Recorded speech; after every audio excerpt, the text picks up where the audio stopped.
In today's modern go-go world, there are more and more brands and more IP and more characters than ever. And most of these characters, especially the ones that are popular enough to get consumer products, tend to be owned by very large companies. Disney notoriously has bought Star Wars and Marvel and even 20th Century Fox, and AT&T on their acquisition of Warner owns the DC properties, which makes you think, what would happen if Disney bought AT&T? Okay, well, that's another video for another time. The point is, all of these IP that are being bought by very large companies, at the end of the day, have fans. And fans are what keep the IP, the property, the characters popular, relevant, and of interest. I mean, if there were no fans, then you could not have content because, it's like in that Seinfeld say, why are they going to watch it? Because it's on TV. Well, not necessarily. So fans really do have a lot more power than I think they're given credit for, especially because there are many instances where fans have been able to direct content, or at least encourage content. So, as an example, letter writing campaigns in the past have kept shows on the air, like Star Trek Enterprise, as an example. That show was going to be canceled at season 3 and season 4, but fans, through letters, were able to keep it on. And thank goodness, because season 4 was really amazing with all sorts of great episodes and new characters and new situations. And, well, it's definitely a season worth watching, let's say that. Firefly is also a great example, not to be, too big on the sci-fi genre here, but, it's another good example where fans, through letter writing and fan support, were able to get the studio to recognize that there was enough interest to continue the TV show and make a movie. Unfortunately, we only got one movie, but, hey, at least we got more, and Serenity/Firefly does live in comic books. This wasn't always the case with all TV shows. Fan support, while big, didn't necessarily help Wonder Falls reach a second season, and we had to be content with, 9 episodes of this? I know, I'm still sad, but I do still have my wax lion on my shelf.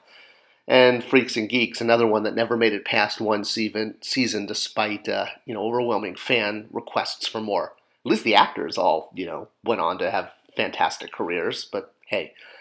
So another interesting case is John Lasseter of Pixar, Disney, or formerly, had discussed one time the fan interest in Woody as a character, and obviously Woody is a toy in the Toy Story universe, and therefore, is a loved, beloved, not just character, but, object, a toy by Andy in the movie. And John had talked in a behind-the-scenes featurette on one of the DVDs about the time that he saw a child holding a Woody doll.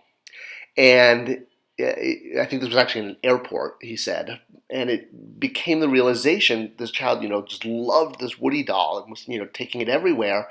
And he realized on seeing this that the Toy Story characters really belonged to the whole world. That it was the fans, by embracing the characters, that gave them a greater life than they would have if they were just these corporately owned IP characters or, just in content. It was seeing them as toys and beloved. Now, I mean, he's not saying that, Woody should be in public domain like Sherlock Holmes or, Tarzan or anything like that. I mean, obviously, public domain rules are established and are respected by companies. But fans can be very, very powerful. And he was recognizing this, knowing that it was the fans of Toy Story that encouraged Disney and Pixar to greenlight doing a sequel, to doing Toy Story 2, and eventually 3, 4, and, beyond that with all the shorts and TV shows and, et cetera, et cetera. So while it wasn't a full ownership that the fans had, it was their support and their love for the brand that did keep it alive. Again, they're not getting royalties and payments from the studio, but on the other hand, by the studio respecting the fans and, if you will, doing justice to these characters and recognizing why fans love them, whoever the characters are or were, well, the obligation on the studio is to then do do justice to to the storyline and make content that respects the fans and that fans are going to want to see, because one can't exist without the other. It's a very careful balance, if you will. So an interesting example with this is Masters of the Universe, a brand that I'm very acquainted with, having worked on it professionally for 10 years. So while Motu was huge in the 1980s, in fact it sold better than Barbie and Hot Wheels for Mattel in 1985, it did have a decline after that. Yes, there was the Dolph Lundgren movie, and there was the New Adventures of He-Man, but neither of these caught on as well, and there were what you would call dark times for the brand, where there wasn't much happening, and content sort of faded into the shadows. But what didn't fade into the shadows were the fans. Even in the dark, without new content, they kept going. And this is very, very important, because with the birth of the internet, and I'm not talking about, like the 1960s when it was actually invented. I'm talking more about the 1990s when the internet became, I guess, shall we say, mainstream, and more people were using it, and it became a thing. Not just AOL and Prodigy, but, that's where we started to see Google and search engines, etc. Well, the He-Man fans, two of the things that they created was a He-Man, I guess you could call it fan letter, as well as early websites like He-Man.org was one of the very first toy-related fan sites. And things like this newsletter and the website did things like compiling, doing video swaps, and trying to complete a list of all of the episode titles and names for things like the He-Man Filmation series. And this was well before we had box sets or the internet to tell us the name of every episode. I remember reading, I think it was James Etalk, talking about discovering exactly how many episodes there were and being like so overjoyed when they cracked this code. So very much for Motu, as an example, the fans kept the light on. They were the ones creating content for the brand when there was no content. And when He-Man came back in about 2000, 2001 with the Mike Young series, the producers of the show were, I guess, shall we say, smart enough, clever enough to go to the fans to talk about designs for the characters and how they should be represented, noting that the fans were the ones who kept the brand alive for the years where there was no content. And they even commissioned several of the fans from online to create kind of not a Bible, but sort of a list of like all the different elements, things like from Filmation and that should be picked up on, and you can see a lot of those wound up in the line because of that. And this was a real partnership.